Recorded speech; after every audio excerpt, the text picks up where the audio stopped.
Hello again, Dr. Ron Bio here to talk about genetics, specifically the Punnett Square. The Punnett Square is an often used device for genetics. It's a famous structure that students get early in their genetic studies, but it's my experience that students don't really know what the Punnett Square represents and how it fits into our studies of meiosis and genetics.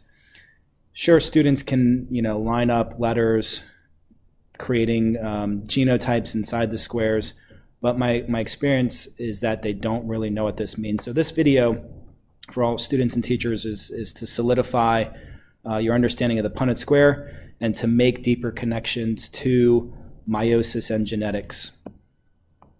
Okay, so there we have it. We can thank Sir Reginald Punnett for this structure seen here. So basically when you look at it, there are 4 outside positions here, and there are 4 inside positions seen here. It is my experience that students can manipulate the Punnett Square, but what exactly does it mean? That's what this video is going to cover for us. So let's imagine there is a gene on chromosome number 1. Okay, so we have chromosome number 1 here. It is at this locus or location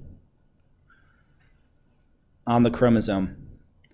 The gene that we find at this locus comes in 2 different varieties, 2 different alternative versions, which we call alleles. So the 2 alleles for this gene on chromosome number 1 are capital B and lowercase b.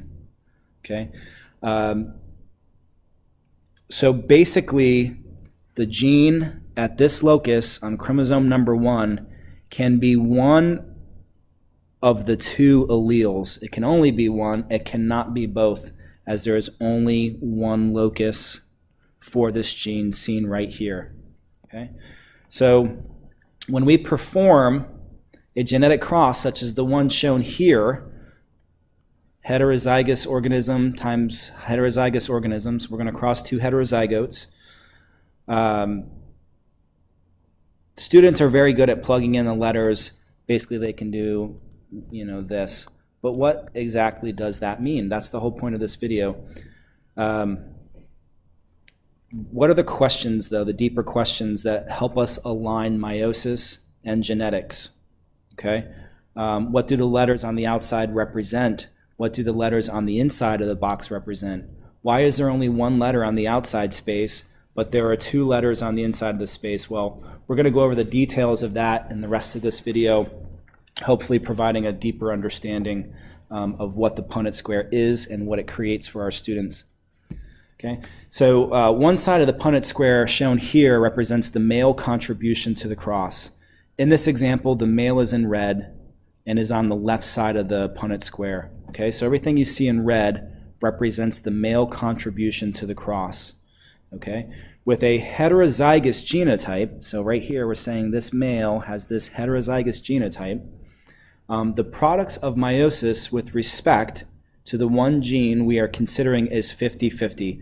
That is to say that each of these 2 alleles in the genotype we packaged into different gametes, and we'll have a 50% chance of being inherited by the offspring. Okay.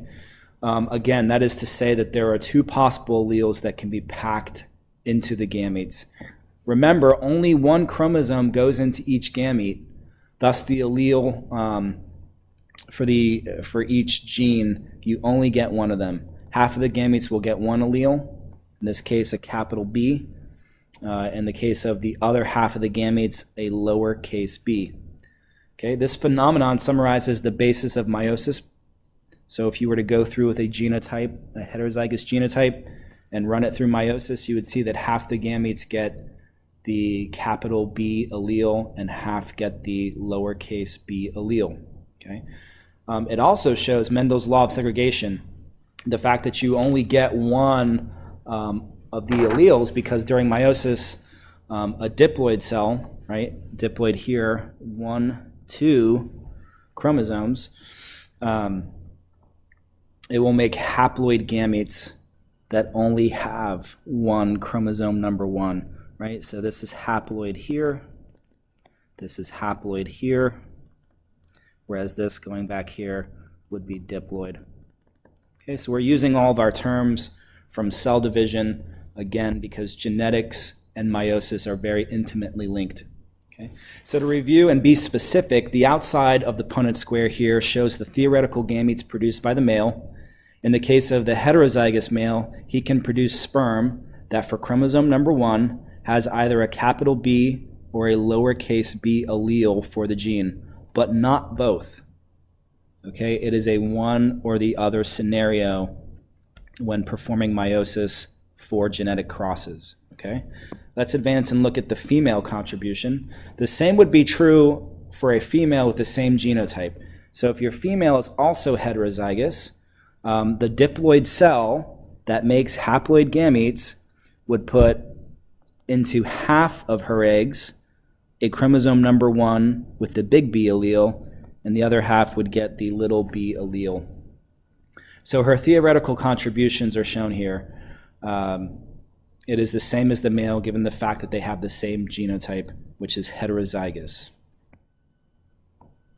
Okay, so moving right along, let's take a closer look at how each gamete can theoretically come together through sexual reproduction and result in fertilization to create an offspring.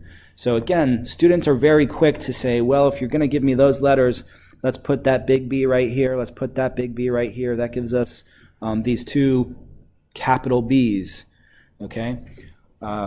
Which is fine, but again, I feel like a broken record. What does it all mean, okay? So we're checking to see, in this example, what happens when a male haploid gamete with a certain allele joins together with a female haploid gamete with a certain allele, okay? So what we're looking at inside the boxes are the genotypes of the zygotes, which are diploid. That's why we have two letters.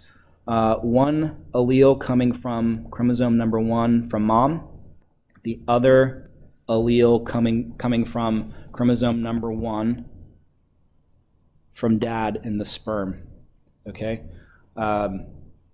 So that's probably obvious to a lot of you, but our students don't really think of it that way. They're just matching letters, but what we're saying here is we're bringing two chromosomes together from haploid gametes to make a diploid zygote cell, okay? So in this theoretical fertilization, the male sperm has a chromosome number 1 with a capital B, as does the female. Therefore, the diploid organism being created will have two chromosome number 1s with a gene that has a capital B allele. The offspring created is homozygous dominant. So more vocabulary here. This organism would be homozygous dominant. That is to say, there would be a zygote with the same two alleles, and both of those alleles act in a dominant fashion. Okay? Let's consider another theoretical fertilization. In this theoretical fertilization, the male will contribute a sperm with a chromosome number 1 that has a lowercase b allele for the gene on chromosome number 1. The female will contribute an egg with the capital B allele. So that offspring is going to get a big capital B from mom in the egg, and will get a lowercase recessive b from dad in the sperm, okay? So in this case, this fertilization result in a heterozygous organism. That is to say, it'll contain mixed alleles. It'll have two different alleles here, one capital, one lowercase, one dominant and one recessive. Let's look at yet another theoretical cross. In this theoretical fertilization, the male contributes a chromosome number 1 with a gene that has a capital B allele in his sperm for chromosome number 1, whereas the female contributes a lowercase b allele in her egg, resulting in another heterozygous offspring. This would be an organism with mixed alleles for this prospective gene on chromosome number 1. Okay. Again, diploid zygotes shown inside the boxes as a result of 2 haploid gametes coming together. Let's take a look at our final theoretical fertilization. In this box, we see 2 recessive alleles coming together. So the male chromosome brings a chromosome number 1 with a lowercase b allele, and the female contributes the same in her egg. So both organisms would be bringing a recessive allele on chromosome number 1 for this gene. So this organism, hopefully by now you got the vocab, would be homozygous. It's a zygote with the same 2 alleles, and they're both recessive, so we say homozygous recessive. Okay, and you can follow in all these crosses basically what this means is when you bring this from father and you bring this from mother, the zygote's going to have that genotype, meaning there will be 2 chromosome number 1s at that locus for a given gene, both bringing recessive alleles. Okay, so let's summarize our crosses briefly.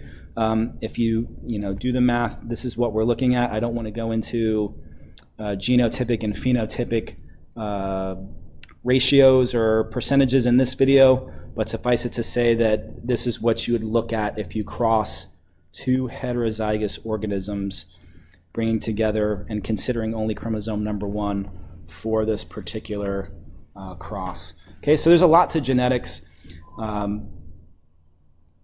but genetics basically starts with this Punnett Square. Let's give our students a deep understanding of what this Punnett Square means, incorporate meiosis so that genetics isn't simply a matter of matching up letters.